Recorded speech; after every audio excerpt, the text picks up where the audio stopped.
Ce soir, Mariupol est une nouvelle ville au bord du chaos ce soir, alors qu'il y a beaucoup de monde ici qui essaie de nous empêcher, voilà, comme madame, de parler. On va vous dire tout simplement que ici, les habitants nous traitent d'Européens libéraux homosexuels. Vous voyez un petit peu l'ambiance, un petit peu.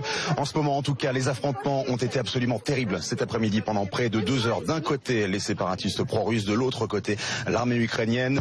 Cela fait maintenant plusieurs heures que les pompiers de Mariupol s'activent pour tenter de circonscrire le feu qui est en train de détruire complètement le commissariat de police de Mariupol. Vous voyez encore qu'il y a des flammes, qu'il y a de la fumée, notamment des flammes au niveau du dernier étage. Mais ce qui est le plus important, eh bien, regardez, c'est ici sur le mur, sur la façade. Il y a eu énormément d'impacts de balles un peu partout. Vous voyez, ce sont des petits calibres ici, mais plus haut, eh bien, on peut voir que c'est du canon, c'est de l'arme lourde qui a été utilisée par l'armée ukrainienne. Les circonstances encore de l'assaut sont assez inconnues, mais regardez dans la rue, on peut voir qu'il y a eu des affrontements extrêmement violents. Il y a plusieurs voitures qui ont été défoncées tout simplement à coups de mitrailleuses. Et alors qu'on s'approche encore un petit peu des pompiers, il reste encore quelques victimes. On l'a vu, au moins 2 corps, notamment celui d'un policier. La tension est encore extrêmement vivace, chacun a sa version des faits, mais il se pourrait que des séparatistes